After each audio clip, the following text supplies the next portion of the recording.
for each one of you and to your neighbor. We are excited to start this program this afternoon. We are here in the beautiful heart of city of Salisbury, and we're excited. Jay Copeland just graced our city, and we're all excited to have had an American Idol from Salisbury and from our local high school.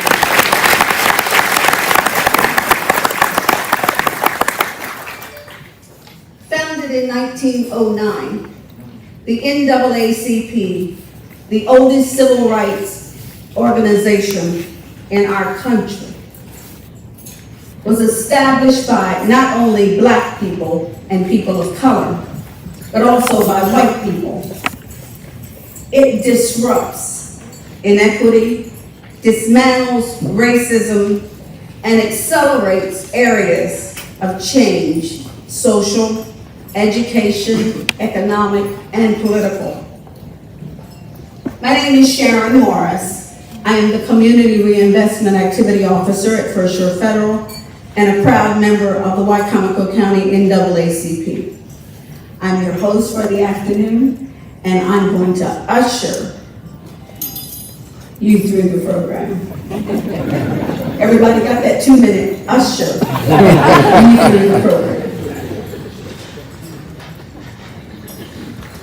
Dr. Willie Woods, Caroline County NAACP, will bring an official greeting. Dr. Woods, you may begin to make your way. Dr. Woods is a retired Dean of Arts and Sciences at Chesapeake College. Marquis Who's Who, the world's premier publisher of biographical profiles, honored Dr. Wood with inclusion in Who's Who in the World for a career of professional excellence in the field of higher education. Dr. Woods.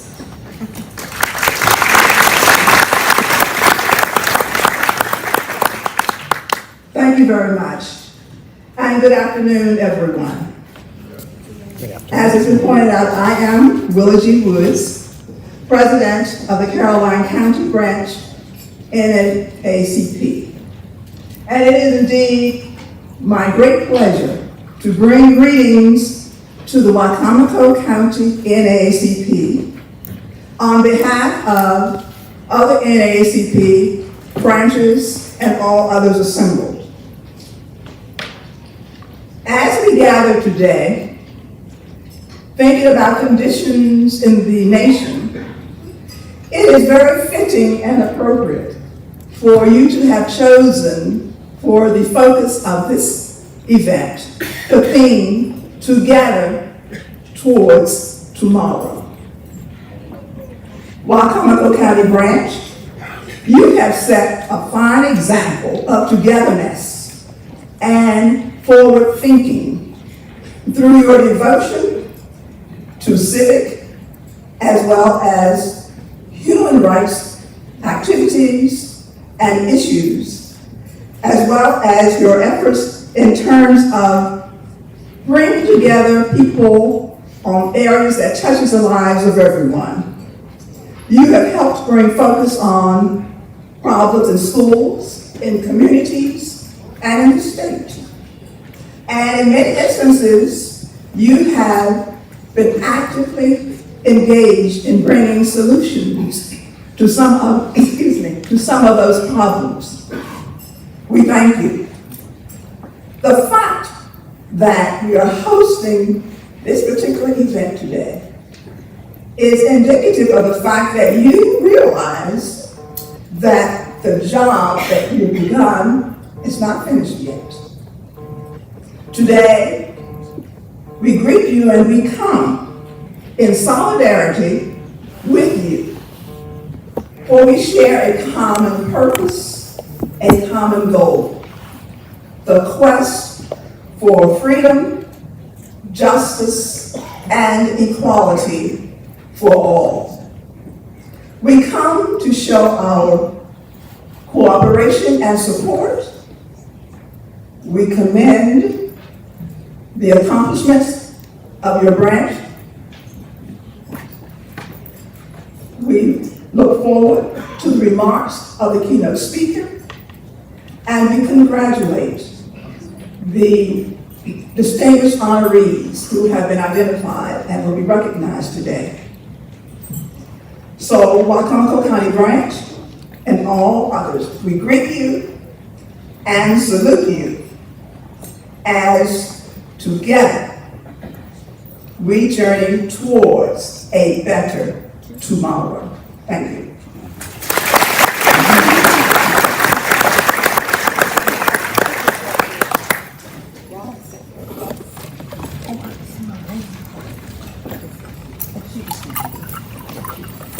The Honorable Anthony Brown, United States Representative, 4th Congressional District, and you may know him best as the former Lieutenant Governor of Maryland. And sir, you may begin to make your way.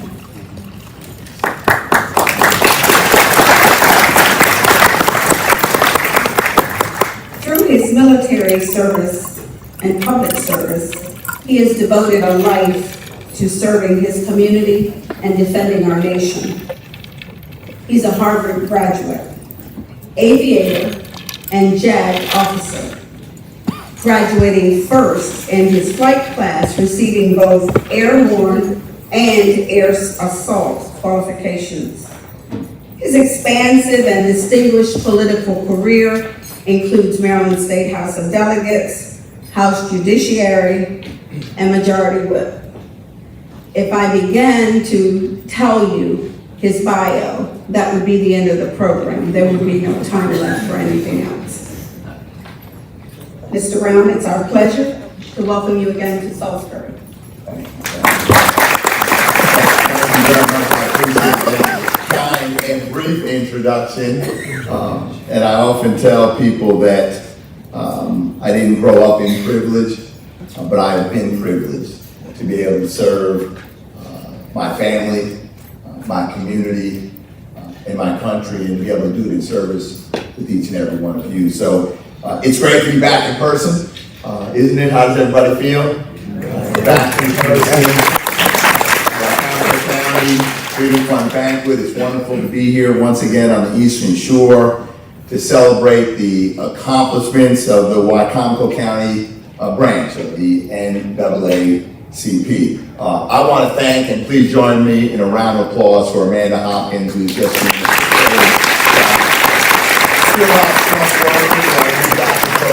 started. Willie Flowers, Maryland State Conference President, thank you for your leadership. And certainly in absentia, we should acknowledge and thank our National President and CEO, Derek Johnson, for his leadership. I too want to congratulate today's honorees out of the field primarily of education and service to our community. I want to thank you and congratulate you for the recognition duly deserved that you'll receive this afternoon. Also, let's give a round of applause to Salisbury University.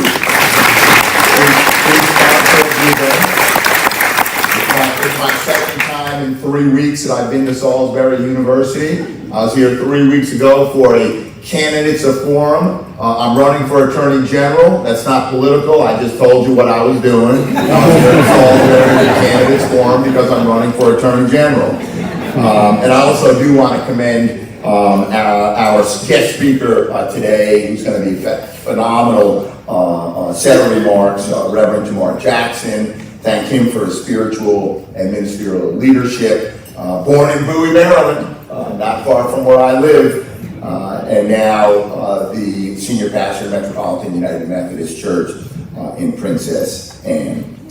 More than 113 years ago, the NAACP was founded with the mission to ensure equality for all citizens through the elimination of racial prejudice and removing the barriers of racial discrimination through the democratic process.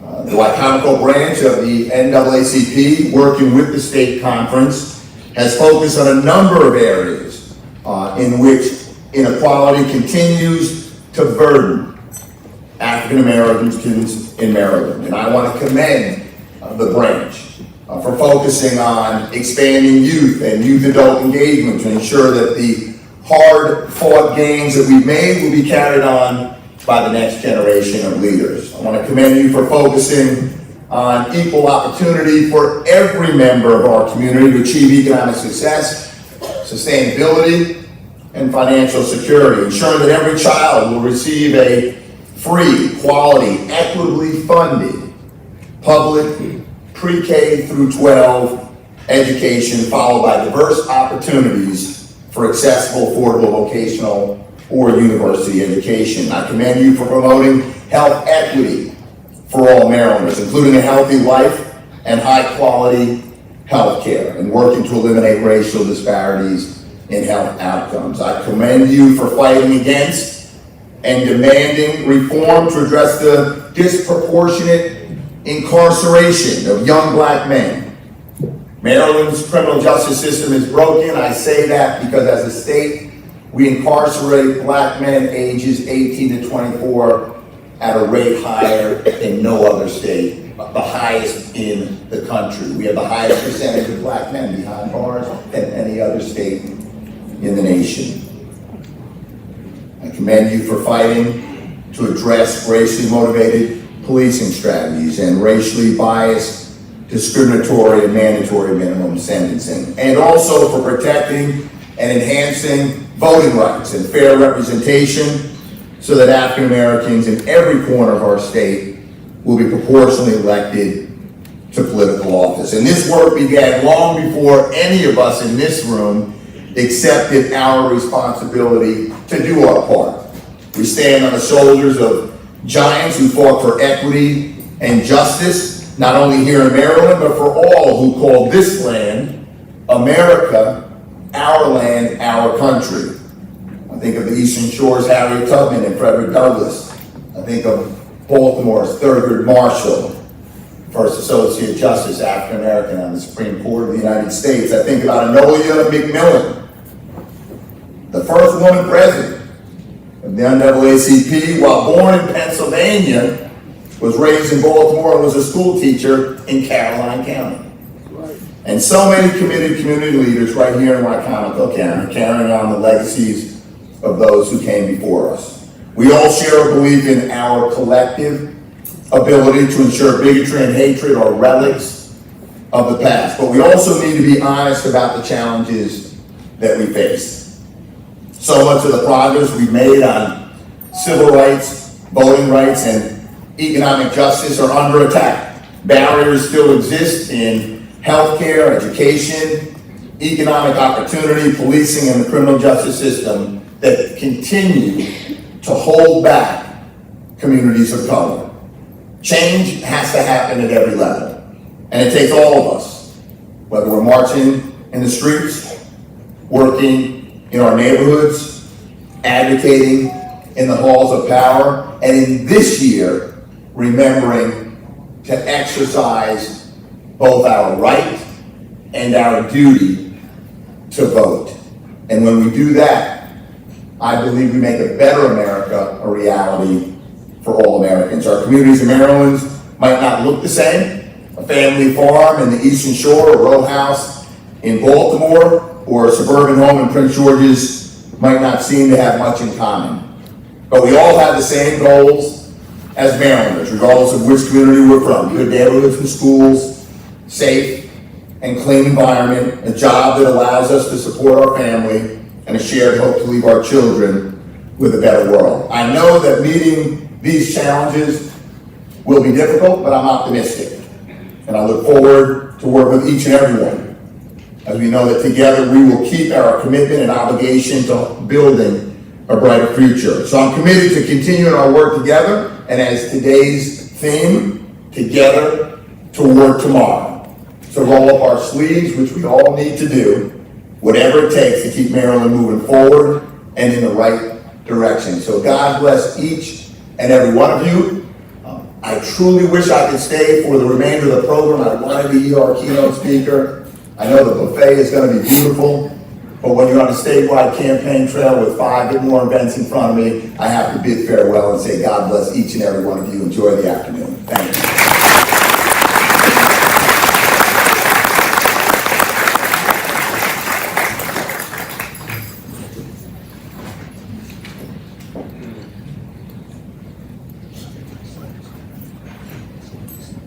I'd like to take this opportunity to introduce our elected officials who may be in the room. Our congressional leader, if we have any others, would you please stand? The Senate, I did see Senator Abbey Eckert. Well, when she comes back, you tell her to stand. Delegates to the Maryland General Assembly. Judiciary. State's Attorney.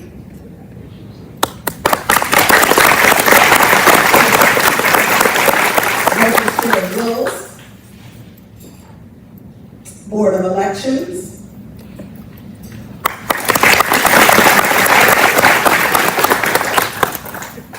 Any other state elected offices. From our local government, our county executive,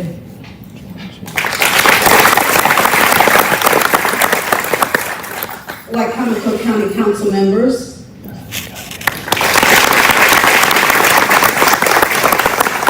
from the city of Salisbury municipal government,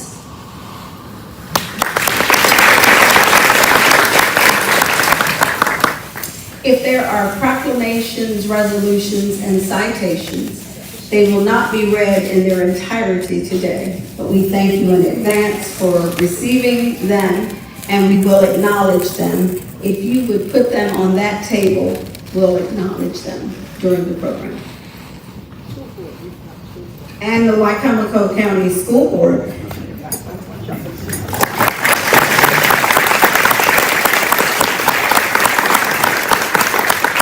I think without them, the rest of us would not be reading programs. Thank you. Lift Every Voice and Sing was written first as a poem by James Weldon Johnson, and it was set to music by his brother. It was first performed in public for the birthday celebration of Abraham Lincoln by 500 Negro children. This demonstrates patriotism and loyalty and hope, calling for earth and heaven to ring with the harmonies of liberty for all people. Please stand. Mrs. Kiwana Taylor, music teacher at North Salisbury Elementary School.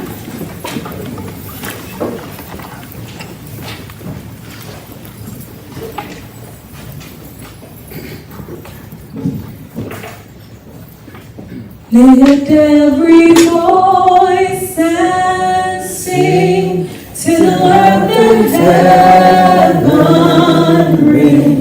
Ring with the harmonies of liberty. Let our rejoicing rise high as the listening skies. Let it resound loud as the rolling sea. Lest our feet stray from the places, our God, where we met thee.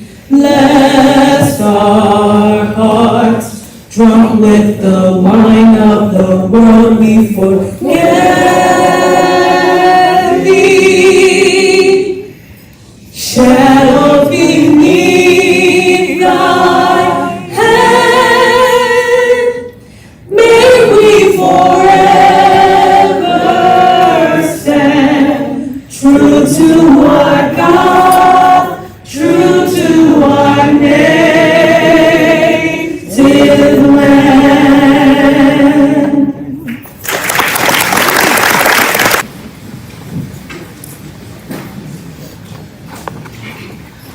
Thank you, Mrs. Taylor. That was beautiful.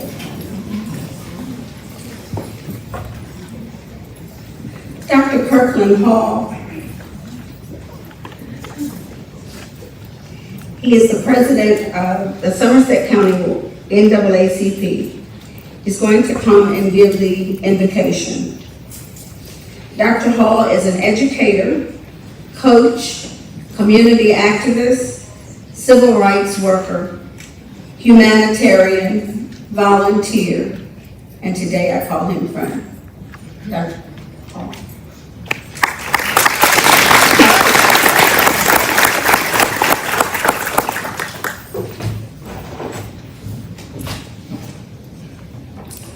Good afternoon. Good afternoon.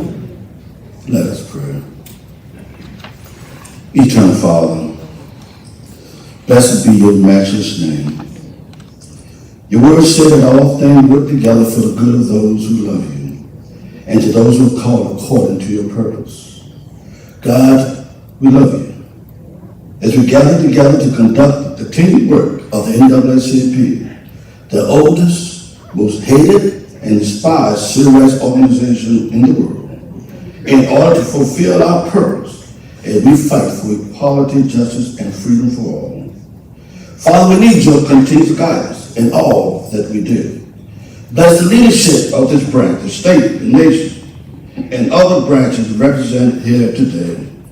We pray for continued blessing on our friends and supporters of our work. We will give you all the glory, honor, and we collectively will continue to praise your holy name forever. And dear Lord, bless the food that has been prepared for us. Bless the hands that labored, and may you purify and sanctify the food for The presidents of the NAACP throughout the shore and upper shore to please stand.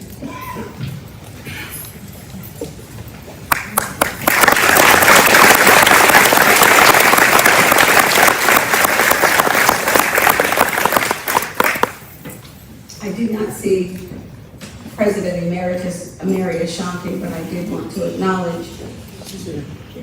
I know she's here, I did not see her. There she is. Thank you. As well as others, but we did want to respectfully acknowledge more than 20 years service to this branch.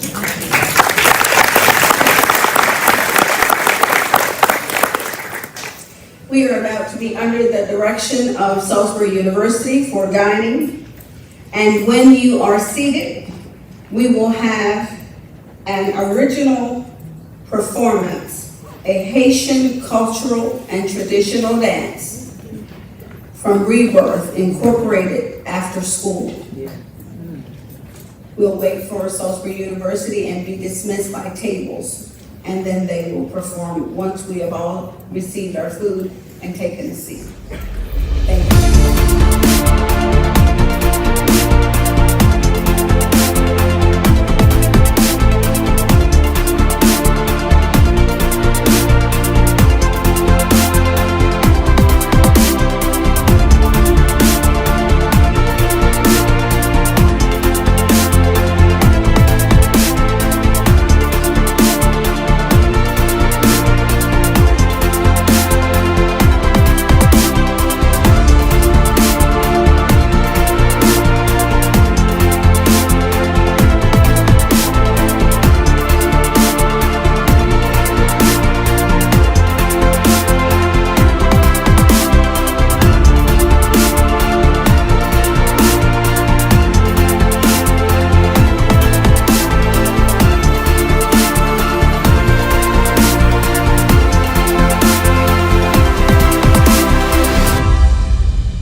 Claire and Miss Paulina clergy.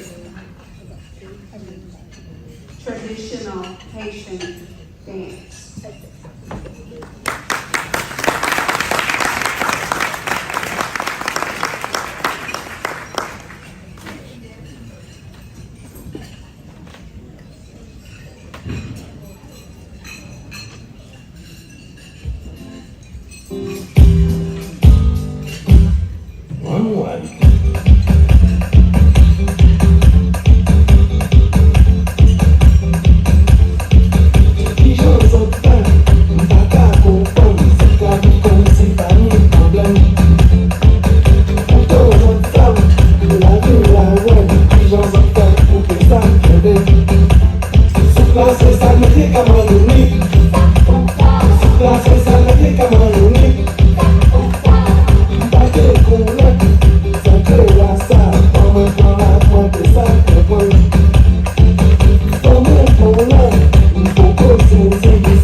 C'est pour nous lever, c'est pour nous sauter.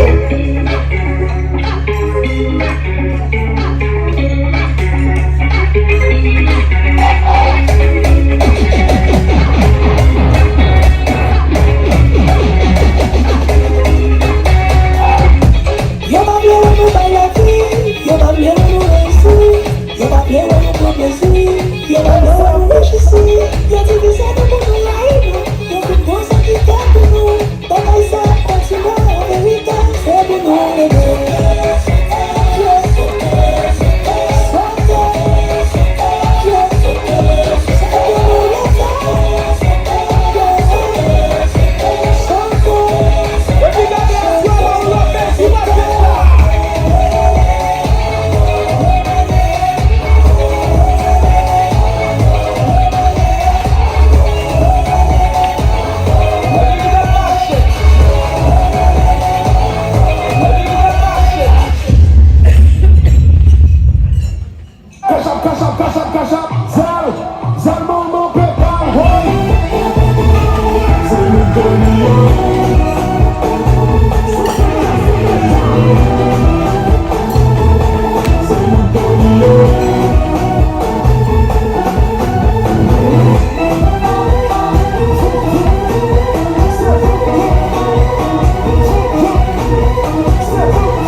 And I was dancing with my partner, Holly. Sorry, she's a little shy. But we definitely did our best, and I hope you guys enjoyed it and saw a little bit of our culture. It's a different scenery, so we didn't know what to expect, but I hope you did enjoy our performance. Thank you. Okay, ladies, how many of us are gonna go home and try some of it? Make sure somebody's in the house. Thank you, that was awesome. Very different for us, but I'm sure we were very different for them. So let's give them another round of applause.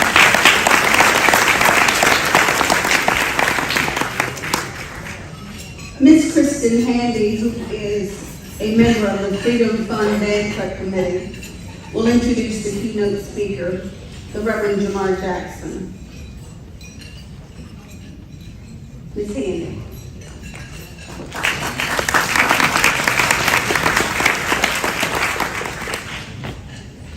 Good afternoon, thank you all for coming out. The Reverend Jamar K. Jackson, born in Bowie, Maryland, and raised in Bowie and Pocomoke, Maryland, graduated from Pocomoke High School, where he was an active organizer and leader. That leadership continued throughout his collegiate studies, pursuing both electrical engineering technology and electrical engineering. He graduated with dual degrees from the University of Maryland Eastern Shore.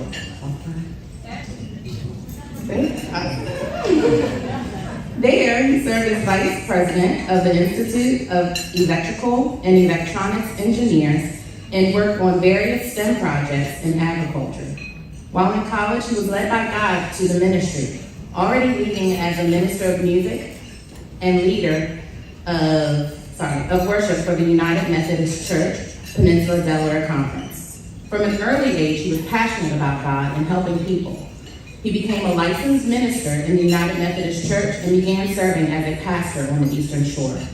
He serves as the senior pastor of Metropolitan United Methodist Church, Princess Anne, Maryland, and St. Mark United Methodist Church, Oaksville, Maryland. He is a secondary mathematics teacher in Somerset County at Washington High School in Princess Anne, Maryland, and has been teaching there for more than 5 years. Pastor Jackson also mentors and teaches youth in the community. He is currently attending seminary and pursuing a Master of Divinity. He is married to his high school sweetheart, Rochelle Jackson, who is his support and prayer partner in his life. He truly believes we are not here for ourselves, but we are here for everybody else. He lives by the scripture in Romans 12, 1-2, verse 2. Do not conform to the pattern of this world, but be transformed by the renewing of your mind. Then you will be able to test and approve what God's will is, his good, pleasing, and perfect will. Then you will learn how to know God's will for you, which is good and pleasing and perfect. Pastor Jackson's only desire is to be in God's will and to love God's people. I present to you Reverend Jamar Jackson.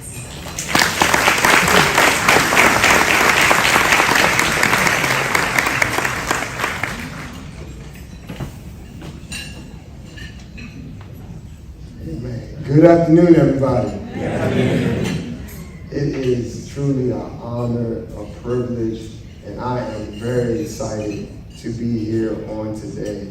I want to thank God, and I am so grateful for the NAACP and all the work that the NAACP has done and is doing for this chapter, for the president of this chapter. We are so grateful. I think that we can give a round of applause.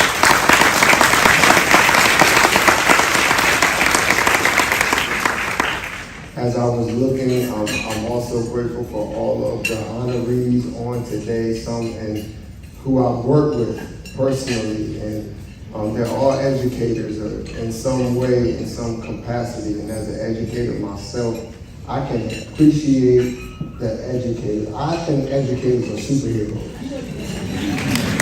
Yeah. I think they're superheroes. They don't wear capes, they don't fly, but they impact lives every single day, and we are so grateful to all of you.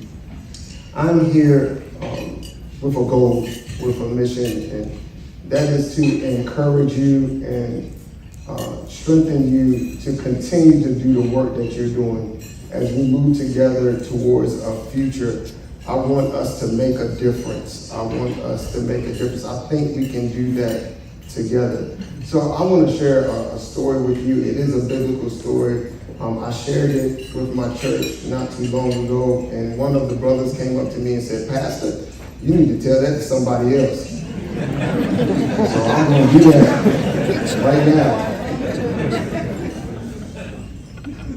There's a story in the Bible, and maybe you're familiar with it. There's a man who is paralyzed. He is laying on a mat. He can't move, he can't walk. But the Bible states that there are some men who decide they're going to take him to Jesus. Jesus is healing. Jesus is working miracles. And they carry this man on his mat to Jesus. When they get there, he's in a house and there is a crowd of people there. So they cannot get in the door. They cannot go through the window. So they decide, we're going to climb the roof. Yeah, somebody knows it. And we're going to tear up the roof. And we're going to place this man in front of Jesus. They do just that. Jesus acknowledges their faith. And Jesus tells the man, your sins are forgiven. Some people get upset, as always, people are going to get upset. And Jesus tells the man, take up your mat and walk. And the man who was lying on the mat is now walking out the door with the mat that he was lying on.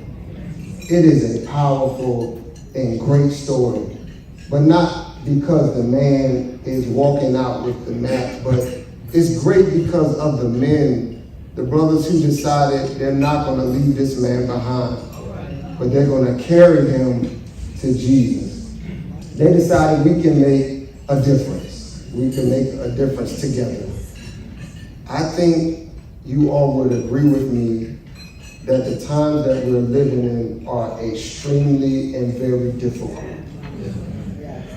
If you're like me, you are probably jaded and tired of looking on the news and seeing another mass shooting. Seeing another young person who is disturbed in their mind and on the inside, and they don't care about other people's lives. Seeing our children being killed in school. Seeing people with bigotry still in their hearts. Racism still in their hearts. We are living in dangerous and perilous times. Times of disease.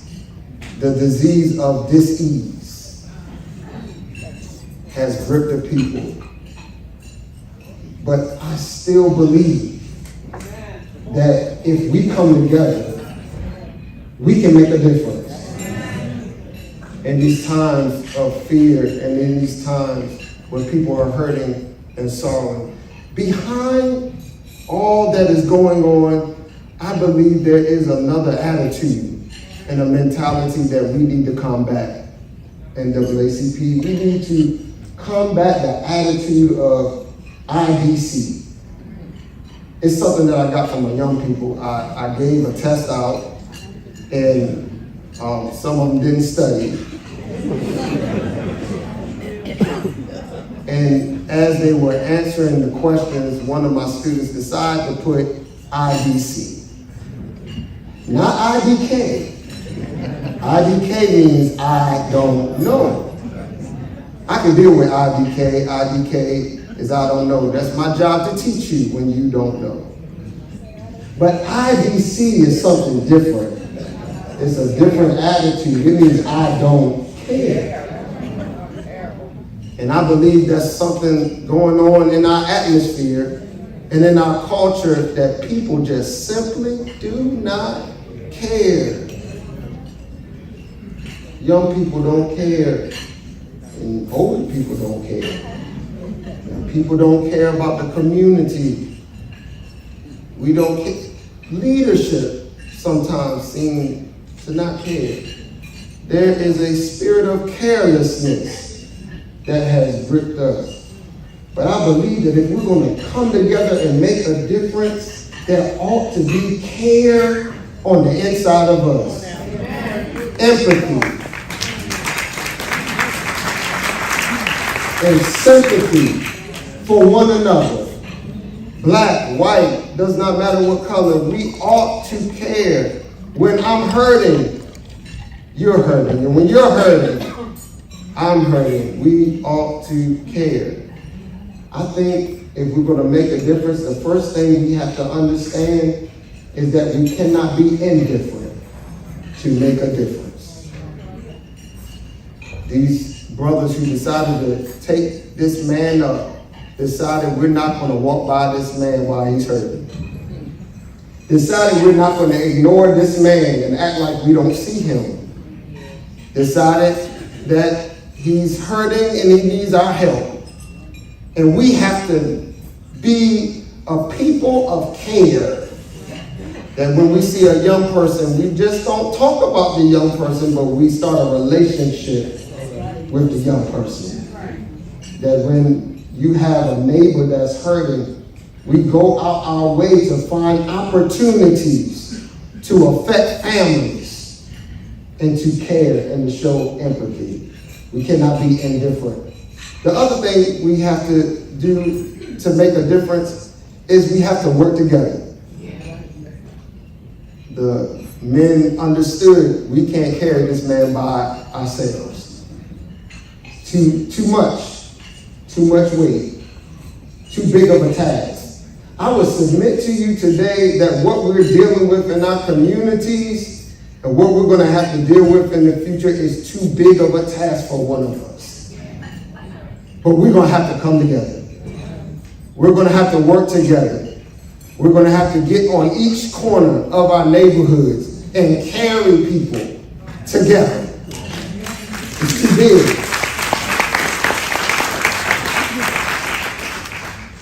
Which means that we're going to have to be humble. Everybody's not going to be able to get credit.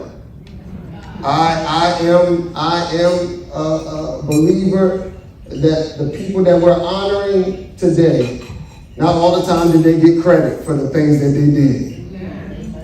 I can't imagine what Dr. White had to go through behind the scenes to get here, to get to this place. Dr. Warren, all of these people, they didn't always get credit, but they worked together with other people to get where they are. Minister told me that we are in a season where we need to have the spirit of hello, and we also need to have the spirit of bye-bye.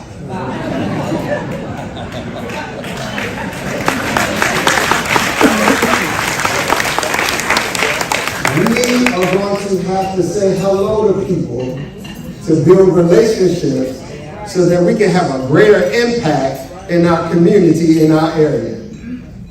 And then we're going to have to say bye-bye to folk who are not on the same frequency and wavelength so that we can make an impact. The other things I learned from this story as they carried this man to Jesus is that they came up against opposition. But you have to have a determination to change your environment. You have to be determined to make a difference. You're going to come up against opposition. We're going to come up against opposition. We are experiencing things that we've never seen before. We are going to have to do things that we never did before. To make a difference, we're going to have to do things differently. We're going to have to go outside the box. We're going to have to change things up. We're going to have to do things different. Remember when COVID hit? If you are an educator in here, and you are currently, you remember when COVID hit. Everything changed. We had to teach virtually while our kids played the Xbox. We had to teach. and we had to find new ways of engagement. We had the same goal, and that was to educate, but we had to do it differently. NAACP, we have the same goal. It's for equity. It's for justice. It's for freedom. But we may have to change and do things differently. I like this story. I like this story because the brothers, the men said, we can't get through the door. And we can't go through the window. But maybe we can climb the roof. We got to do things differently. And I can imagine people stared at them while they were climbing the roof. What are they doing? But they were determined to make a difference. And when you're determined, you change things up. And then they tore things up. They had to break some things up. And that takes determination to break things that are systemic. To break things that are constantly going on. To break things that we thought we had defeated before. And yet here we are again. But we got to keep fighting. We got to keep going. We got to keep being innovative and creative. They dropped him to Jesus, and if we're going to make a difference, Jesus, the first thing he says is, look at your faith. If we're going to make a difference, we have to have faith. We have to believe that despite what's going on, we can still do it. That despite all that's happening, we can make a difference. Do you still have faith? That we can make a difference?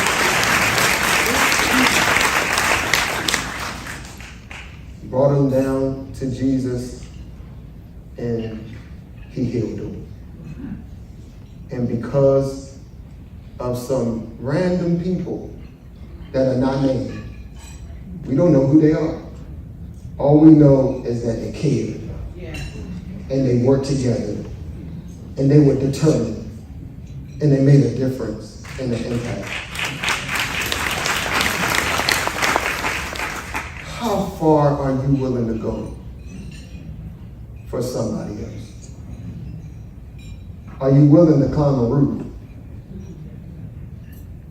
to help a young person? Are you willing to sometimes get in people's business a little bit and not be afraid? What are you willing to do to help somebody else? One thing, and I'm done. I was on vacation with my family, and we were in a place where other families were on vacation. And as I was waiting for my family to get themselves together, I was watching the other families. A young man, teenager, had his headphones in. Y'all know how it is. Cell phone, just like that. His mother was taking the luggage out of the vehicle while he was on his cell phone and headphones in. He was not aware of what was going on, I guess. He kept on listening to his music, looking at his cell phone. And his mother said, hey, can you help me with the luggage? He looked. He didn't hear her. He kept listening to his. She raised her voice. Hey, I'm trying to get the luggage. He didn't hear anything. She finally tapped him and said, hey, listen, I've spent hard working money to get here for us. The least you can do is help me get the luggage out of the car. He looked at her, shrugged his shoulders and said, whatever.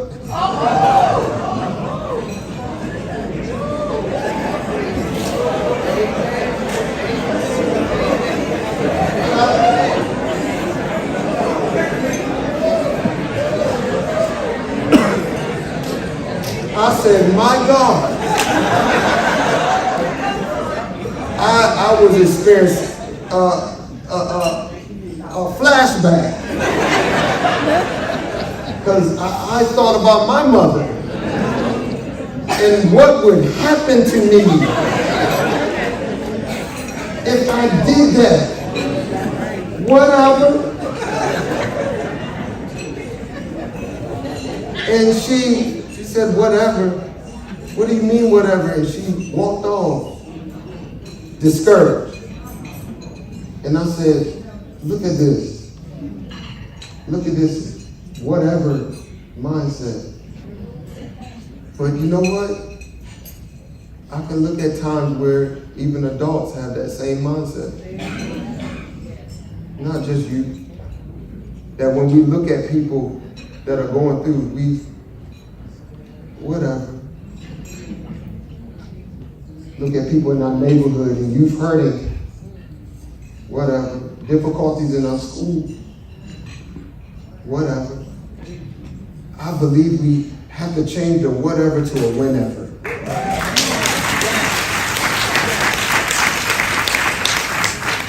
Not whatever. Whenever somebody's hurting, make yourself available. Whenever you see somebody you can help, help them. Whenever you can work together to make an impact, make a sacrifice. Not just with money, but with your time and with your effort. I believe that if we work together with a whenever mindset, we will change every place that we're in, and we will make a difference. Thank you so much. Thank you.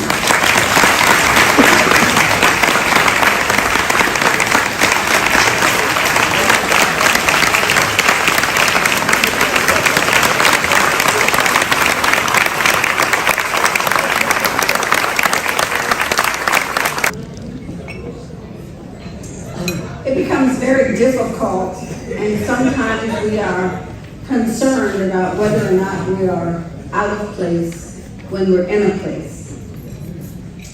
But I feel like in this place, there are many people of God who just want to say amen. Amen.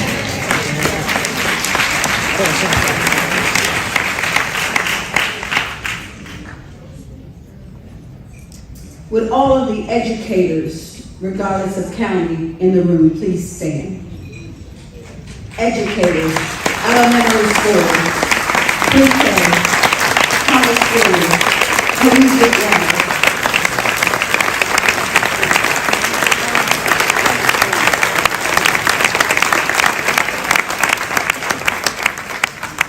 Praise God. Yes, praise God. Reverend Jackson, thank you so much for reminding us of what we used to know. Thank you for bringing that realization back to us.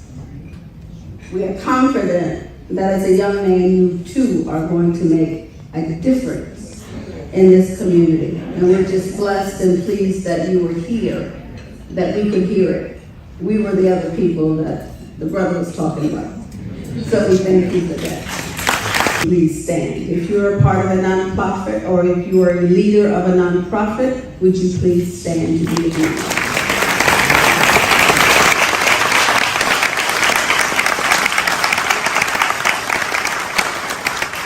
Sorority and fraternities, would you please stand?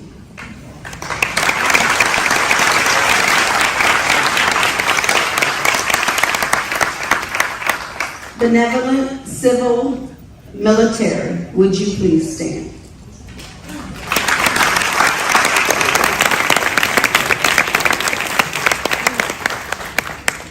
Have I missed anyone? To the honorees. First, we want to say that you have made a difference. And today is the day we are giving back. Today is a day that the NAACP has decided not only to celebrate freedom, but to recognize those in our community who have made a difference who have impacted lives, and who also support the initiatives, missions, and dedication, commitment of this organization. Those who respect the work that the organization stands for, and those who want to see a better community. Like many things that have happened during COVID, the actual physical recognition is not with us today. It's probably on a boat somewhere, but it will be here, and you will get it. So today, we're just going to do air hugs and stuff. And you'll get the presentation at a later time. We'll make sure that we individually come and present them to you. You will be honored in this fashion. And since we do not have the physical awards, each presenter will be allowed to speak for a few minutes about the person that they are acknowledging on our behalf. When your name is called, please begin to make your way to the stage. Dr. Charles White, Salisbury University President.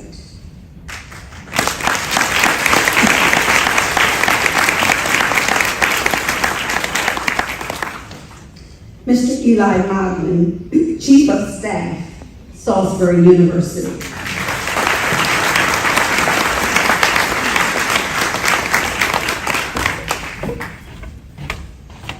Thank you. And I am going to keep it brief because, as some of you may know, Dr. White is retiring in the middle of the summer, and I don't want to get emotional up here on stage. But Reverend, thank you for your remarks, and they certainly rang true as I thought about Dr. White's leadership during some difficult times. It is not easy, and I can see that up close, leading an institution of 10,000 people and about 9,000 young people as we as a nation really grapple with who we are. And Dr. White's role in trying to help those young people grapple with what this nation is while trying to give them a higher education, what they came here for. I serve as Dr. White's Chief of Staff, and my office is right beside his, which means I get to run in and out of there pretty often, and he's laughing because I run in and out of there pretty often. And during some of the most challenging times when, I hope he doesn't mind me saying there were threats against his life, it never changed what he was doing and why he was doing it. And the focus was always on what was best for the students. There were two things he would say when I come into his office to ask him for something, particularly during these challenging times. Yes, and what is needed of me. And recently, our university's executive staff, with the permission of the University System of Maryland Board of Regents, renamed our Center for Equity, Justice, and Inclusion the Charles A. White Multicultural Center for Equity, Justice, and Inclusion.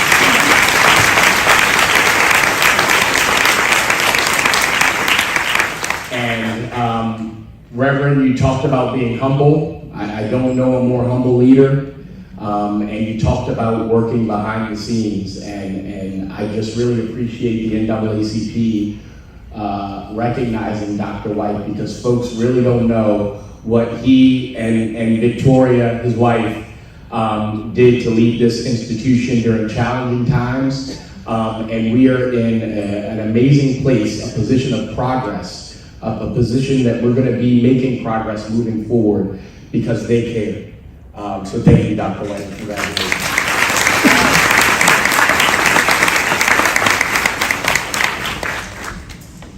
I'm just really, truly grateful for this recognition. It's very special, and it's especially gratifying that it comes from the Wacomico County branch of the NAACP. Everybody in this room should have a card that looks like this. If you don't, you better pay your dues. And on the back, it says that the mission statement of the NAACP is to ensure the political, educational, social, and economic equality of rights of all persons and to eliminate racial hatred and racial discrimination. Those values, equity and inclusion, are values that are reflected in just about every mission statement of every college and university in this country. And yet, nearly all of our institutions are troubled by systemic and institutional racism. Why is that? Why is that? Well, a lot of it, for me, can be summed up in one word: tradition. Because tradition signifies that what you do today and what you do tomorrow will be the same thing that you did yesterday. And Reverend Jackson, we need change. A wise person once told me that the job of a president is to balance the covenant of tradition with the covenant of change. Tradition can be a good thing. It leads to continuity when things are going well, but it can also make it very, very difficult to make the changes that we need to make.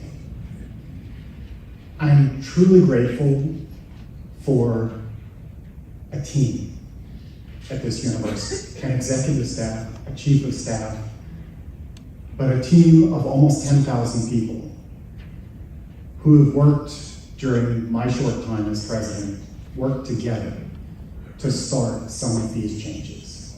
We instituted the Center for Equity, Justice, and Inclusion.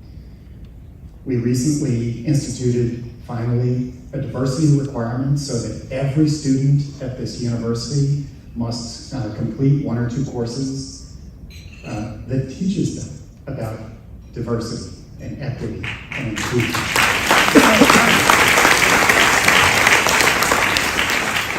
And we have just started to look deeply into some of our university policies, especially on tenure and promotion, to make sure that when we do these things, we have a commitment to equity and inclusion as part of that process.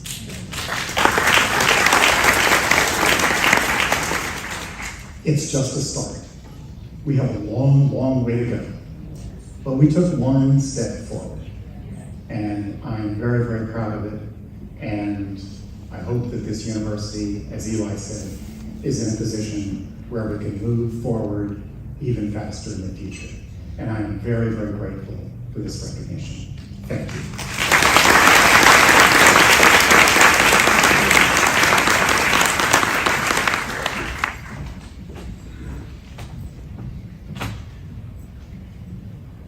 Thank you.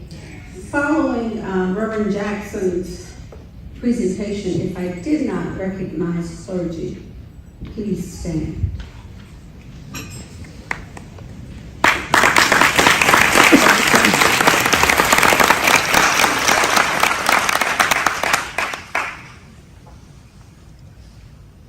Dr. Donna Hanlon, Superintendent of Schools, Wycomico County, Maryland. And Mr. Gene Malone, President, Wycomico County Board of Education.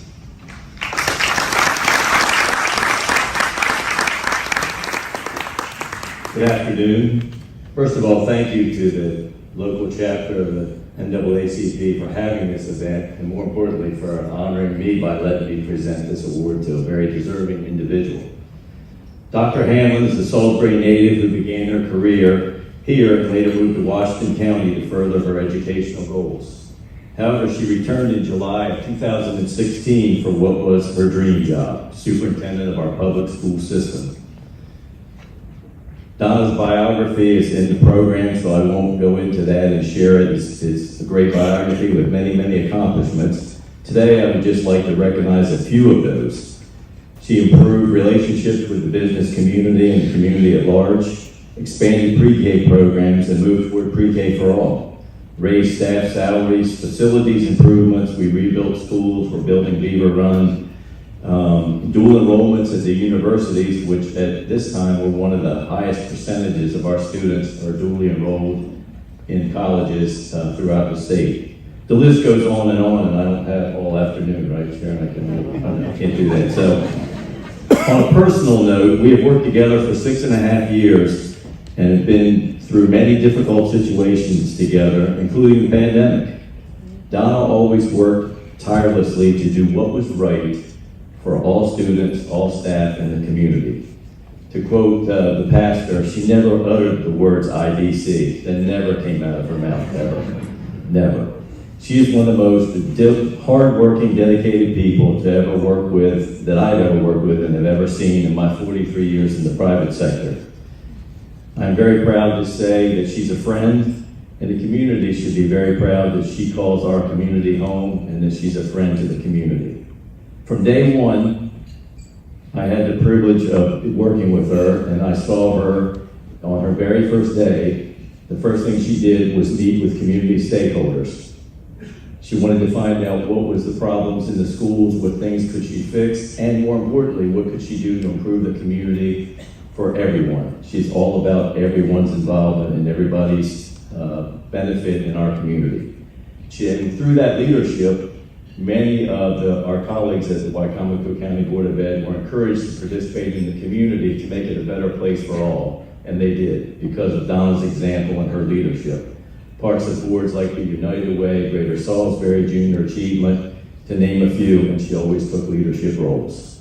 So it's a great pleasure that I acknowledge Dr. Donna C. Hanlon as an honoree for the Community Service Award for Excellence in Education, and all of our colleagues here recognize her. We're very thankful that she served this community for the last 6.5 years.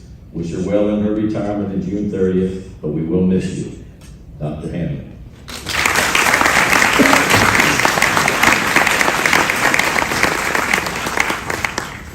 I'll be very brief, but thank you. I'm truly humbled by the recognition, especially from the NAACP. It has been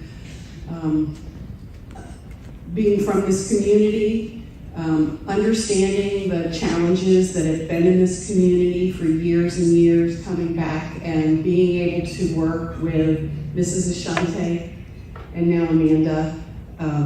It's just been, the partnership has been incredibly important, and I never felt like I could do enough. So my husband and I are staying in the community part-time, and so I will continue to be involved. And I have great hope. Over the course of the last few weeks, and I will mention Jay Copeland, as Sharon already did, as I would see people when Jay Copeland was on American Idol, and I would run into people, they have said, this is the one thing we can all agree about during these challenging times, how great an individual he is. And when Jay took the stage last night and talked about the importance of fighting racism in the community, that was a very powerful moment.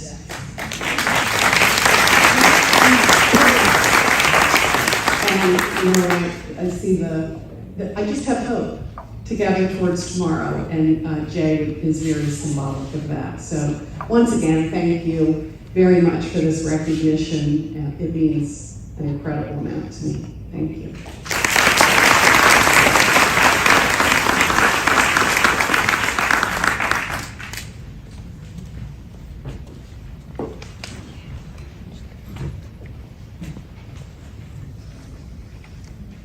Thank you, Dr. Hanlon, who was in high school when I was. I won't say who was ahead of who, but I got my cheerleading skirt before she did.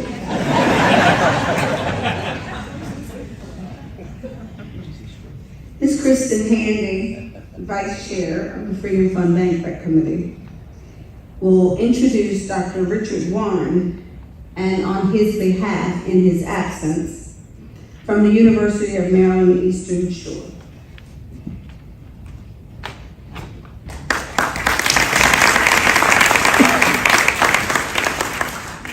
It is all about that hog pride.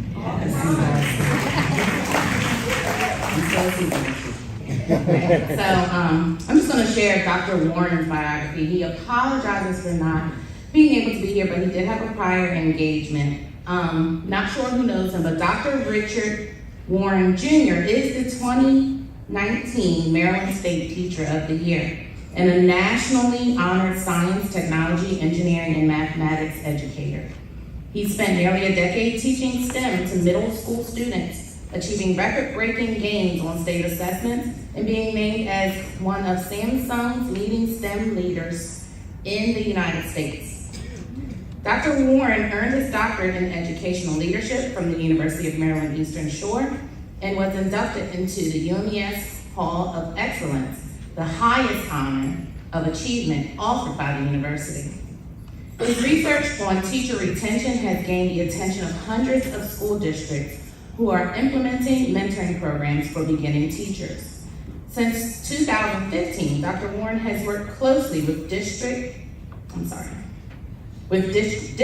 teacher mentoring programs, helping beginning teachers find success and gratification while implementing equitable and just practices in the classroom. Dr. Warren frequently travels around the world as a featured presenter, keynote speaker, and educational consultant on topics pertaining to teacher preparation, recruitment, and retention. At UMES, he founded UMES Men of Color in Education, an innovative program designed to educate K-12 men of color to become teachers, while providing support for them alongside their high school, college, and career continuum. Dr. Warren currently serves as the Hazel Professor of Education at UMES, preparing future educators to take on the next generation of students. His work with students, teachers, and state departments has become well known in the educational world and beyond. He has been in Dorchester, he has been in Worcester, and now he is currently in Somerset. And pretty much, it's called Men of Color in Education, but that is why he's being honored today. Of course, all are welcome. But if you know anything about education, the percentage of Black male teachers is 2%, right? So very, very, very low. So that is what he's doing. And he is doing a great work. And he sent me something to say thank you on his behalf, since he's not going to speak because he's not here. I am going to speak. So he says to the NAACP and all of you, although I cannot be here in person, I want to take a moment to extend my sincere thanks for the award you have presented me. Receiving this award is a great honor. This award particularly recognizes the work to uplift our young men in our schools and in our communities. I accept this award for the young man who needs hope, for the young man looking forward to change, for the young man who needs direction and a pathway. It is my hope that they will find that through the role models and servant leaders in education. Ultimately, that they would see themselves as an educator making a difference in the lives of other youth that look like them and come from similar circumstances. James Baldwin states that the most powerful thing you can do is to teach a Black child well. Teaching is indeed a revolutionary act that can impact eternity. You can never tell where your influence stops. Let's continue to fight to ensure that our children receive access and opportunity to an education that is equitable and socially just. Sincerely, Dr. Warren. Thank you.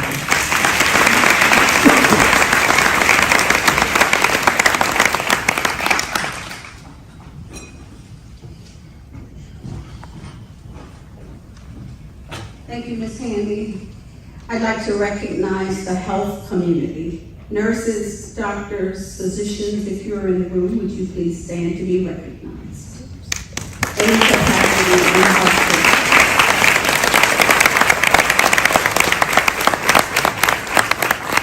Thank you. Dr. Nicole Gale.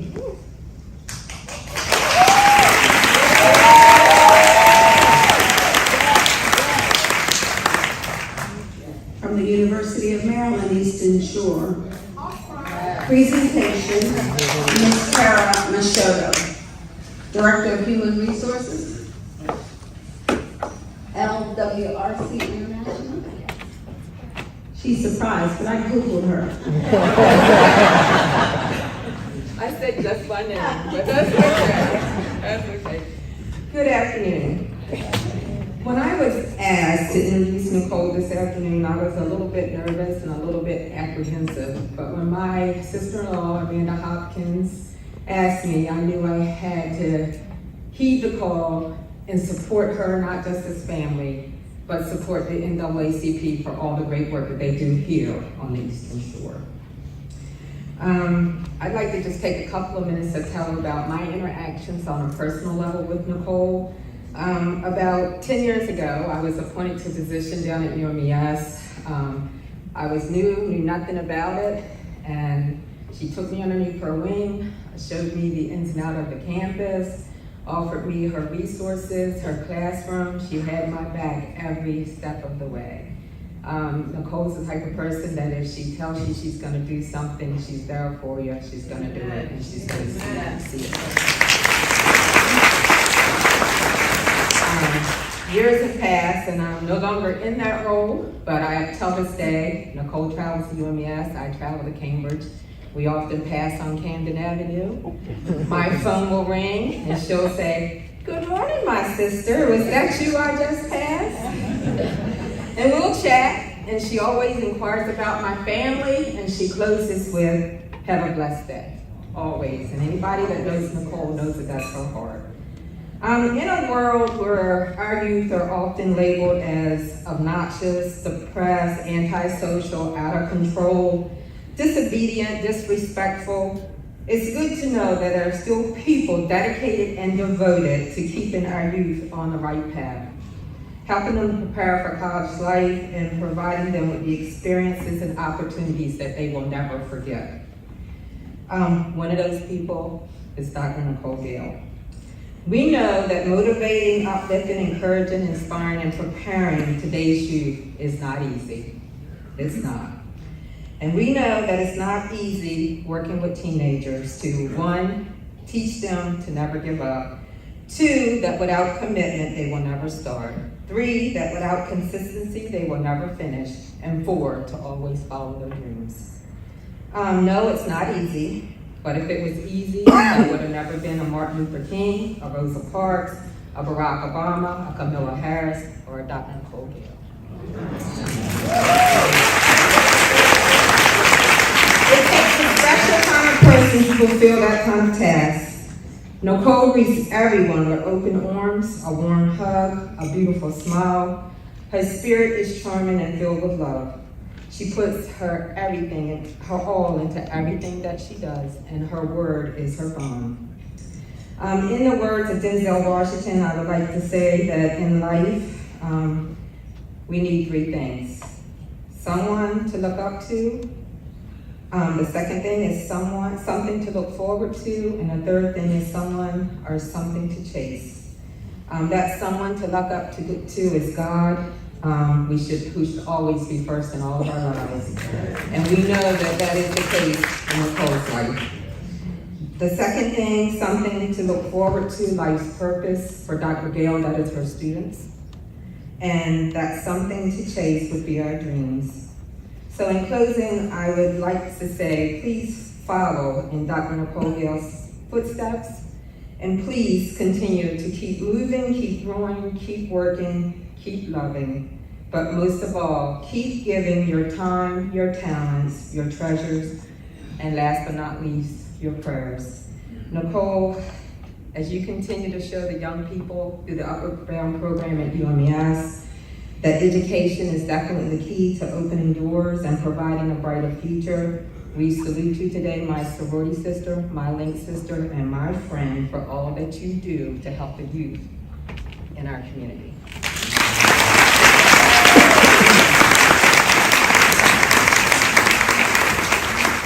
Thank you, Tyler. That was awesome. I was like, oh wow, that's all me. First, I would like to thank the Wycomico chapter of the NAACP, Sir Amanda Hopkins, president, and the rest of the nominating committee. This is such an honor and privilege for me on today. As we do it, I gotta give honor and grace to my parents, And I'm old fashioned, I still say mommy and daddy. So to my mother and my mommy, Reverend Brenda Huey Jones, that's here. And then also my daddy happens to be in town today. Mr. Cliffendale is in the back from Hinesville, Georgia, joining us today.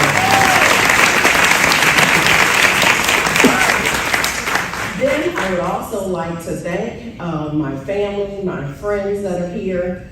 Special recognition to my sorority, my Link Sisters, and also my Tri-County Alumni Association for UMES. So thank you for your support, not just today, but always, in supporting me in whatever endeavors that I take on. So I thank you for that.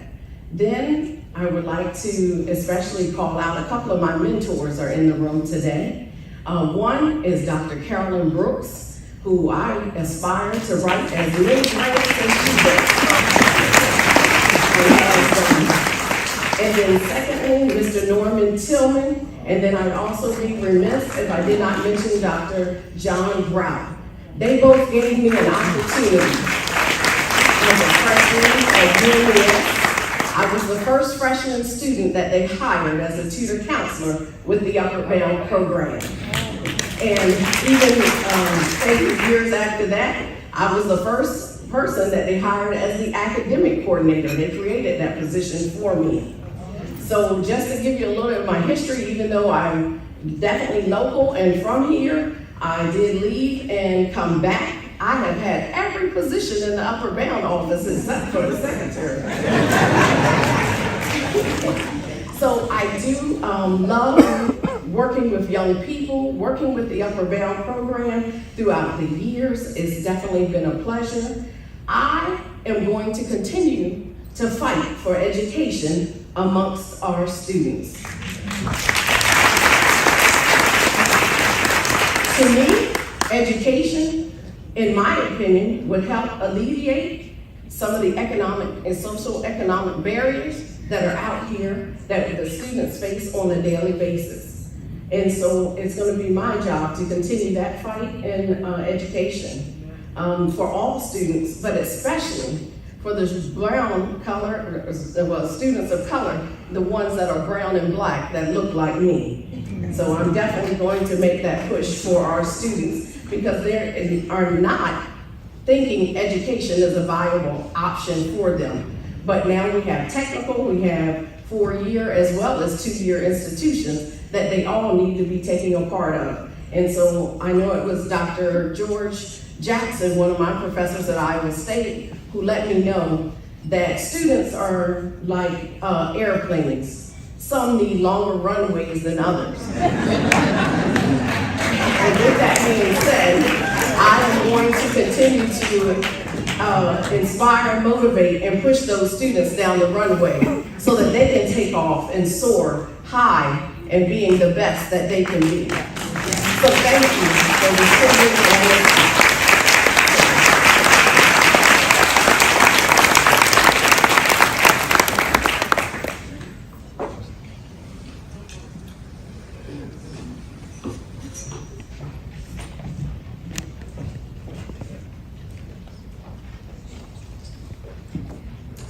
I think we have recognized every profession that's in the room, and we wanted to do that because of your community support. And speaking of support, Mr. Hanlon, would you stand? Because behind everybody is somebody. And Mrs. Jackson, we've already acknowledged, is not here. And though there's not another title that you want, Mr. Morris, would you say?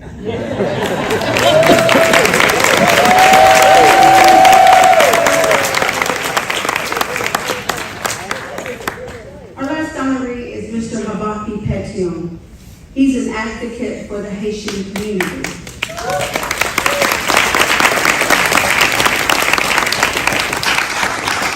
His presentation is from his son, Hakeem Petion.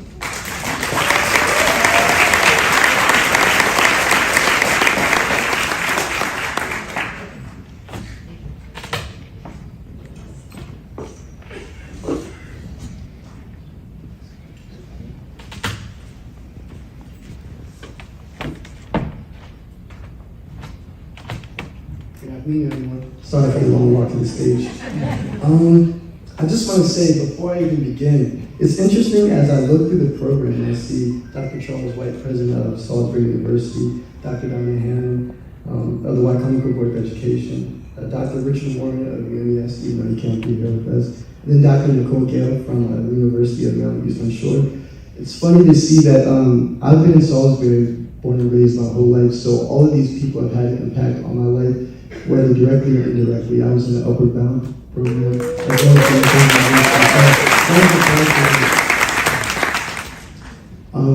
and could everyone who was a part of the Rebirth dance group and Habakkuk Peña's family, could you guys please stand up, please? Just a round of applause for me.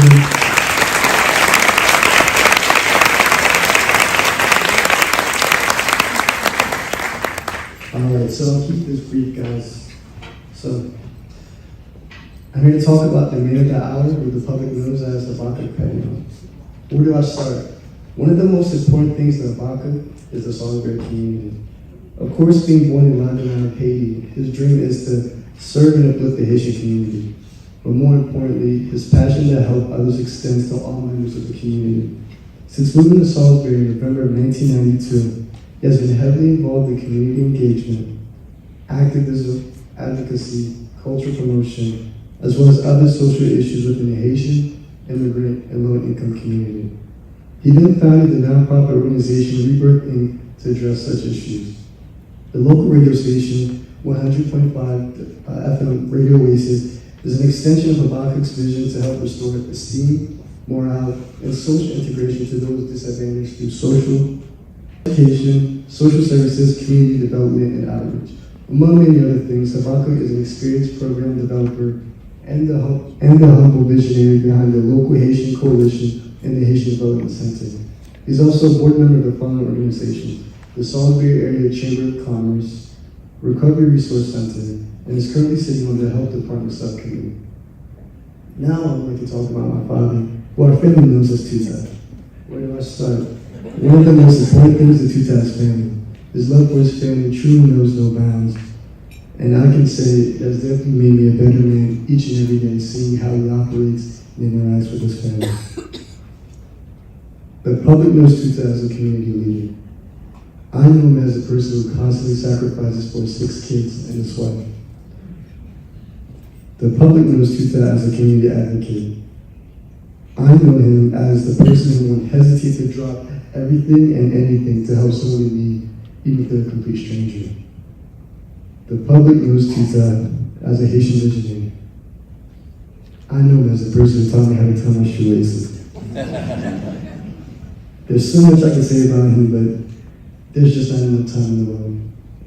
What I will say is that Tutat, I speak for everyone in the family, everyone on behalf of the Haitian community and the Salisbury community when we say we are incredibly honored and proud and privileged to be here to share this moment with you. So, Habakkuk Tutat Peña is the man I'm honored to look up to and call my father. So please, give a warm round of applause.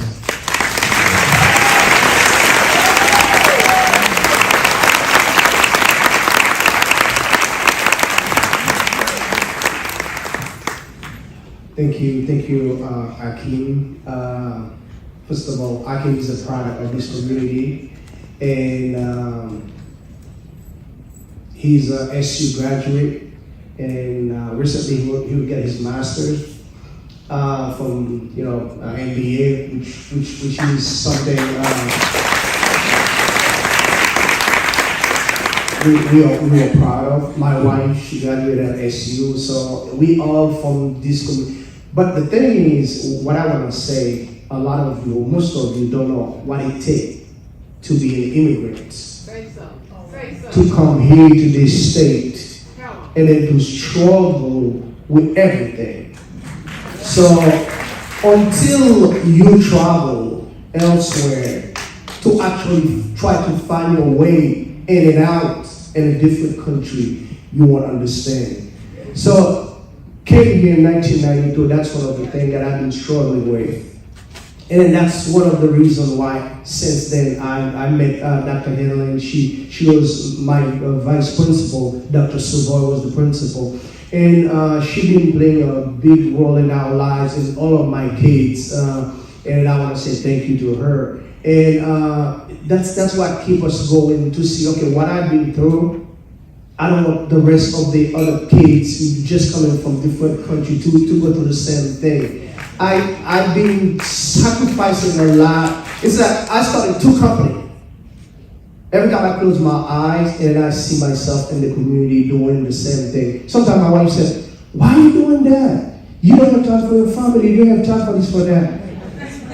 Until 5 years ago, she realized, she said, well, I understand your purpose. Now I'm on board, I'm joining you. So that was a big relief.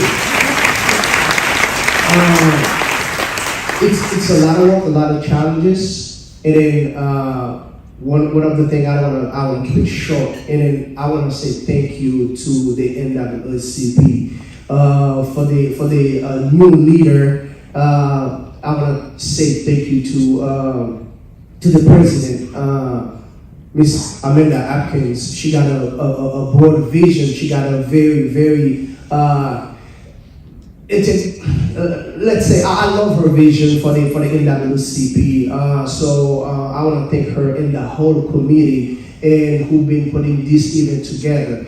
And thank you everybody. And I don't want to name a lot of people here, but one of the person that I been inspired me is one of the persons you probably well recognize is Senator Eckert. She been inspired me. She been working with the immigrant community. One of the things I see in her, she's just she got no party. She just work with everyone in the community. So that's something that's really meaningful. So I want to thank her for her steadfastness in the community. So thank you, the NAACP. Thank you,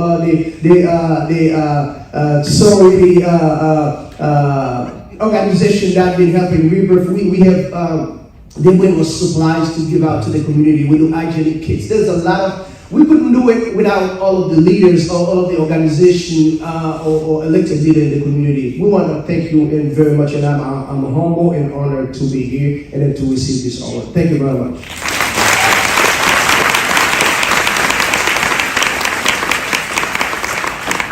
Senator Eckert is right in front of us, but on behalf of the senator and the Maryland General Assembly, she brought a whole host of proclamations and citations for your community. So we'd like to acknowledge you, Senator, and to present them on her behalf.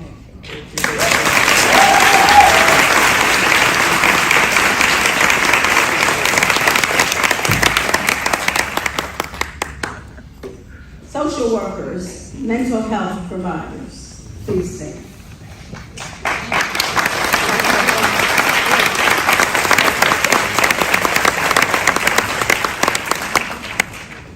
I think he was practicing for the Oscars or Emmy. Good job, because you're probably going to need that skill. We are nearing the end, and you have been a gracious audience. I pray that time has gone quickly because it was just so invigorating for you. We would like now to ask Mr. Willie Flowers, who is the president of the NAACP Maryland State Conference, and he's going to come and share a few remarks.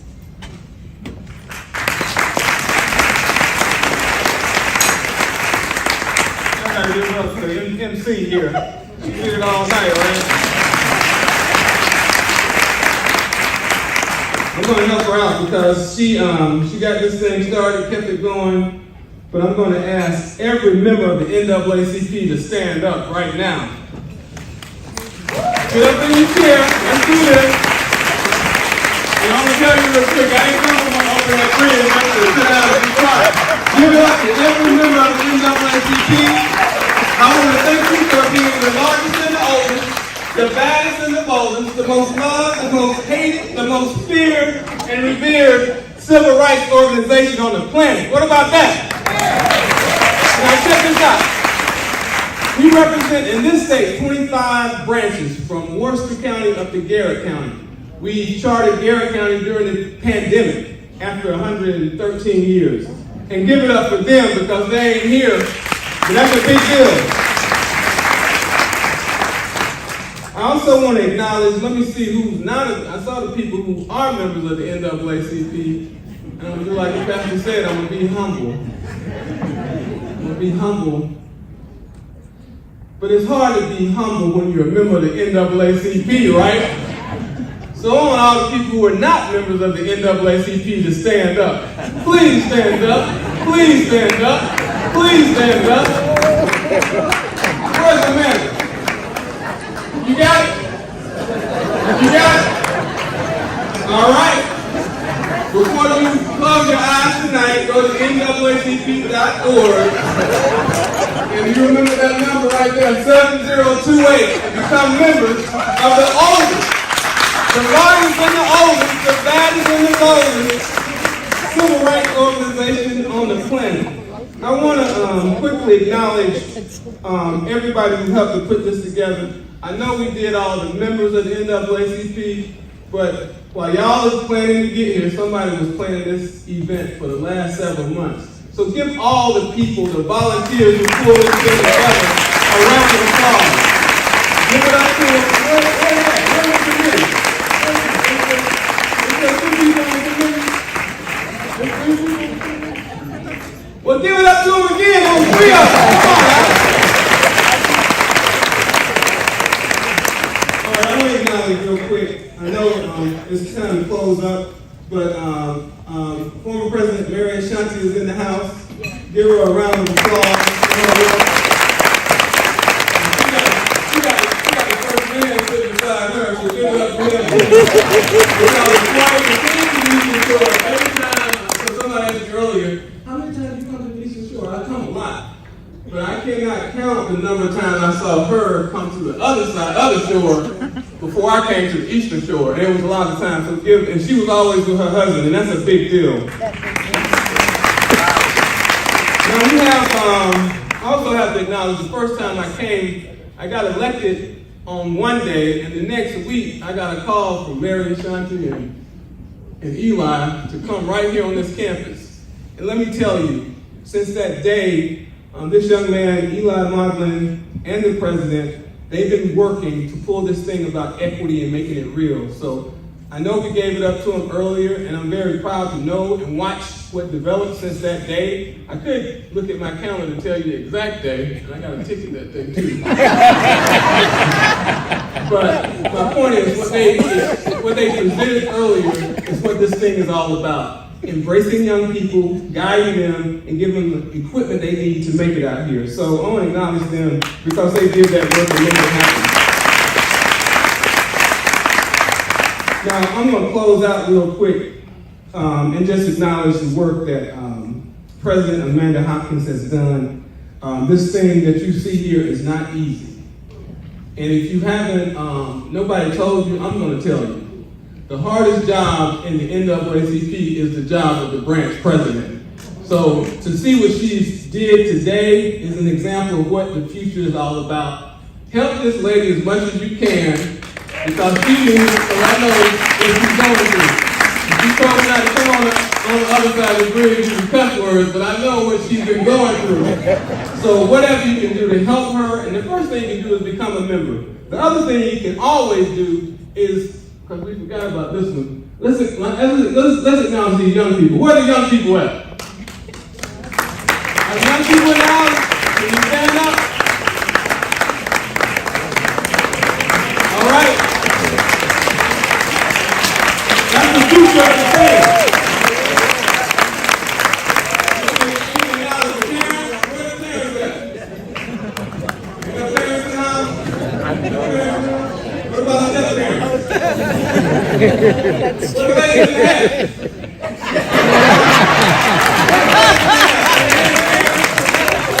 Hey, I didn't come over here now to have fun, right?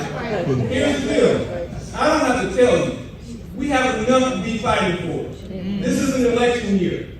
If you haven't realized by now that we have every reason in the world to not just vote, but to take 2 or 3 people with hats on. Yes. And make this thing happen for this country.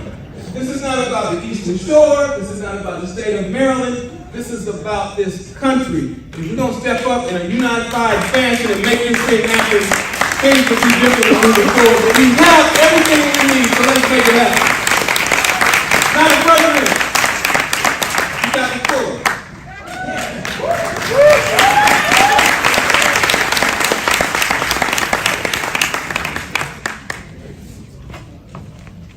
Thank you, sir. We are at the close of the afternoon. And again, thank you so much for being a gracious audience. Before I ask Madam President Amanda Hopkins to join me here on the stage, I'd like to share a bit about the role that she's undertaking. Not just her, but presidents of NAACPs everywhere, people in a community and an organization. Among them is the search to fill essential roles. Unlike some other organizations, the president of the oldest civil rights organization does not receive cheers from the crowd when they get elected. There's no celebration party. One gains the prestige of an executive level position and title with no stipend and no salary. There's no staff to greet you. No sundry account, no miscellaneous account, no travel expense. Your mission, should you choose to accept it, is to build a better community and do this without sufficient volunteers. Mend bridges that you did not break. Voluntold your friends when nobody else steps up to the plate. And seek the generosity of the majority when you are the minority. That said, presidents by any name, President Amanda Hopkins accepted the role. And I'm going to ask her now to join me on stage. And following her remarks, Bishop Anthony Dickerson, who is the first vice president of the NAACP and also pastor of Mount Olive Full Gospel Baptist Church in Cambridge, Maryland, will come and do the benediction. Again, it's been my pleasure to be with you this afternoon. I thank you so much for coming. I pray that I'll see you next year. Somebody else will be talking, but I'll be seeing you next year.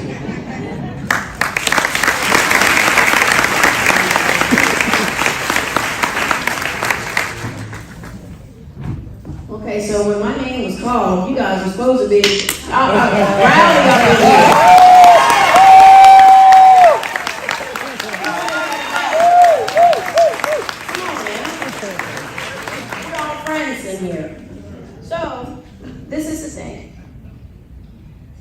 It's not a secret. Anyone who knows me knows that I think outside the box. I am a visionary. I am a person who will tell you the truth even when you don't want to hear it. Everyone knows that about me. Sometimes that's a gift, and sometimes it's a curse. But the good thing about it is, you know where I stand when I leave you.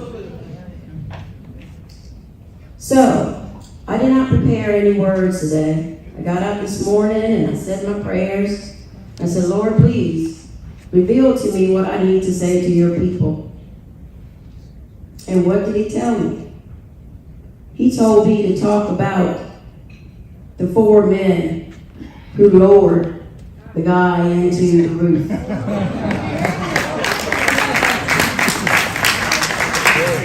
He talked about having friends and what that means.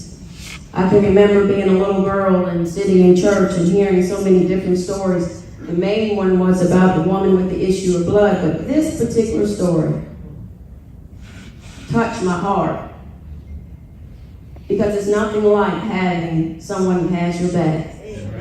It's nothing like being at different tables and in different rooms, and even when you're not at the table, you have a friend who is backing you up. That when your name is said, they say, oh no, That's not my friend. You've got to stop talking about it. That if you can't tell the truth, you need to shut up. Something about a friend who will find a way out of no way to make sure that you do get to the table. Now, when we were talking about it, or when the Reverend Jackson, which let me just tell you, I don't know if you can feel my energy, but I was over there saying, my God, this man knows my story. That's what God will do. He will give you confirmation. He will make it so that he will build you up when you are weak. He will prepare you for things that you didn't even know you were built for. I was built for a time such as this. Because I have the passion. Because I have the commitment. But because I can speak the truth. So this is my truth. My vision is that we need to get to the point where if something happens to your brother, you need to be concerned about it. You need to grab hold of that young man or young woman or old man or old woman. And you need to tell them, I'm here for you. There comes a time in which you can't just keep going into our homes and not worrying about brother man. And see, there's a secret to this. It's not about just the black brother man or the black sister. It's about the white sister. It's about the white brother. It's about the Haitian brother. It's about the Haitian sister. It's about the Chinese. It's about the Asian. It's about everyone. Because if you didn't learn anything at all during the pandemic, it did not matter which home this disease went to. It didn't matter if you were white or you were black. It didn't matter that you were losing your job because of this pandemic. It didn't matter. But for some reason, we still believe everything is reduced down to race. I hate to tell you, but most things aren't about race. I know that's an uncomfortable moment right here. Because everyone wants to reduce something down to this person is wrong, that person is wrong. Look at the Republican, look at the Democrat. But I'm here to tell you, I'm not concerned about that. I am concerned about building the mission and fulfilling it. Trust me when I tell you that. But I want you to help me do it. I don't care that you don't look like me. But guess what? When you call me and you need me, when you need NAACP, we're going to be there for you too. Because that's how it works. So I'm going to tell a story before I leave. Just to tell you what life is about, what vision is about, what everything is about. I work at Choices Academy. And that is the alternative school. As a social worker. When I tell you that we go through some things you would not even believe. I couldn't even tell you the story and you would believe it. But we had one little young man, I think he's about 11 or 12, who curses us out every single day. And I'm not talking about just little curse words. I'm talking about big curse words. He uses them in the right way. I mean, he just has a nasty tongue. That's what we hear every single day. But this young man, there's something about him. He comes into my office and he sits down and he talks about his dad, who he thinks loves his brother more. He talks about his grandmother, who gave the best hugs, and he thinks she's the only one who loved him. When I sit there and I talk to staff, to the school psychologist, Mr. Betters, who is here today, to the principal, Courtney Elliott, to all the IAs who are here, and I think there was a few other people who left, where we come to the table and figure out what is it that we can do for this child. Not because he's so nice to us, he's nasty to us, but because we want to pour seed into this child. We want to make a difference. We are those 4 men who lowered that child down the roof for the healing. I don't say that because we're so special, because we walk away still in tears after he curses us out. We made a T-shirt for him with the picture of his grandmother. I think a lot of people put money in for him to play soccer, bought shoes for him, all those things, and he still cursed us out. But guess what? We're going to go back in on Monday morning and do it all over.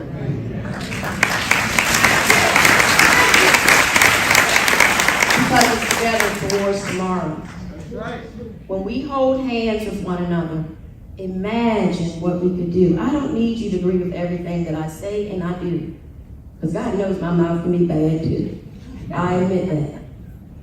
But when I tell you that I come from the place of hope, the place of peace, having the faith that I could just make a difference, and I may never see it. I want to speak love into people.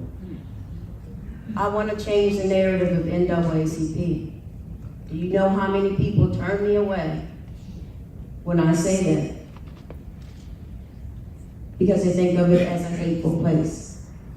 I'm here to tell you that I need you to help lower me through the roof. I need you to be my support. I need you to stand with me when nobody else stands. I need you. All I'm asking you to do is just come and let's talk about where we do agree first. And then we'll work out where we don't agree. So what I'm going to say right now, thank you. Thank you to my committee.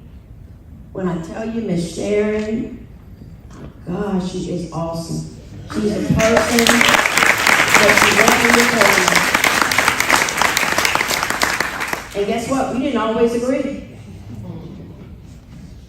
But we started where we did. When I tell you Miss Kristen Handy, being the youngest, kept us laughing. Miss Patricia Beach, that's my new grandmother. Miss Woolley, I don't know if she made it today. And then Miss Clarissa the Sunshine. That was the committee. And it was hard. You play? But I got a feeling after today, we're going to have about 15, 20 people on the committee next year because you like being here today.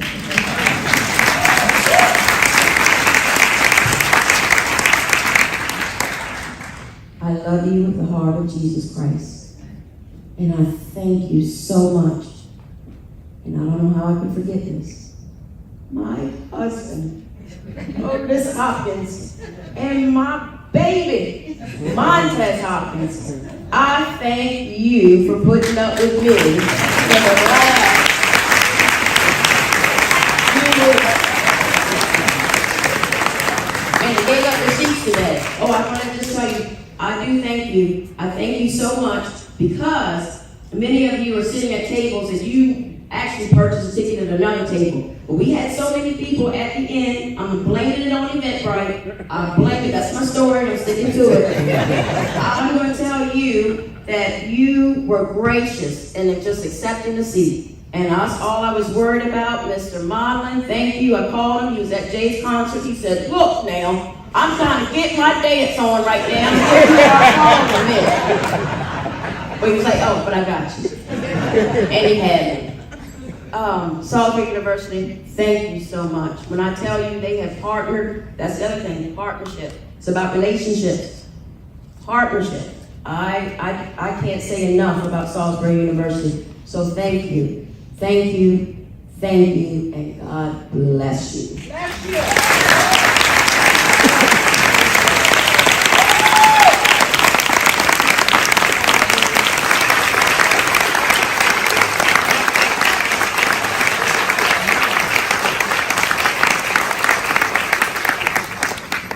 Quickly before the bishop comes, I do want to acknowledge a proclamation to the Freedom Fund Banquet Committee from Wycomico County Council and John McCannon, President, and there were several other council members here. We do have a special presentation, and Dr. Brooks, if you'll come and do that very quickly, and then the bishop will, he's standing at the wall.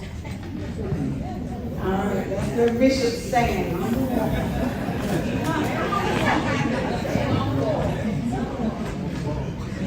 Thank you, and I'll be very quick. I'm speaking in representation of Dr. John Grubb. In January 2023, the TRIO Upward Bound program at the University of Maryland Eastern Shore will begin its 50th consecutive year of serving local high school students with after-school tutoring, Saturday and summer classes, counseling, cultural enrichment, and other services to enable talented high school students prepared for entry and success in post-secondary education. The UMS program has now served thousands of students who graduate high school to attend post-secondary schools throughout the nation. The common denominator for these students is that they must come from low-income families or are first-generation college students, and that they have the talent to succeed in college, but need a lift to help pull themselves up by their own bootstraps. And those are the words of President Lyndon Johnson, who this program was developed under. While director of the UMS program for its first 30 years, Dr. John Grubb met one of the educators being honored here today, who now directs that same program. He met Nicole Gale as a freshman at UMS, who became one of the college undergraduate students serving as tutor counselor for the high school students enrolled in the program. She was tenacious in her desire to help others become the fine student she was. For 4 years, she worked to tutor and support them. Eventually, she supervised summer residence halls, and she led them in career exploration and learning about what higher education could offer. She often went far beyond what was asked and made quiet, personal sacrifices to help students using her own time and her own money. I regret that a previous commitment and recent accident prevent me from joining today's celebration, which includes honoring Dr. Nicole Gale. This small floral tribute that you see on the table is a modest expression of my personal gratitude to this outstanding woman educator for all the special things she does to help students when they may need a warm and caring professional. Dr. John Grubb.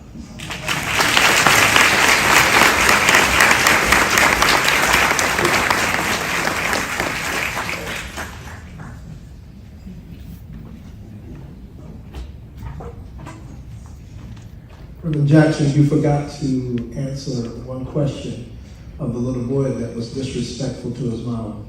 When's the funeral?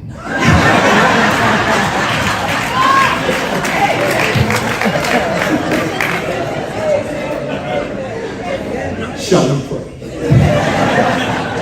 Father, we thank you for the gathering today. We thank you that you were well pleased, and we thank everything that was said and done was for your glory. And Father, we thank you that when we leave this place, when we have left this place, rather, we leave with a mindset of we can do it better when we do it together.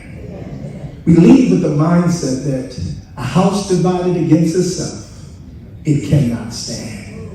And so God, we ask you to bless us with new strategies and new methods, God, that will impact your community. We thank you for the honorees that were celebrated here today. That God, we thank you for the resources that you've given them and the talents and the skills to make a better tomorrow. And Father, we thank you that when we have left this place, let us know that we cannot use 8-track tape methods in a digital age. Right now, in the name of Jesus. And now, may the grace of God and the sweet communion of the Holy Spirit rest, rule, and abide now, henceforth, and forever. And let everybody say, Amen.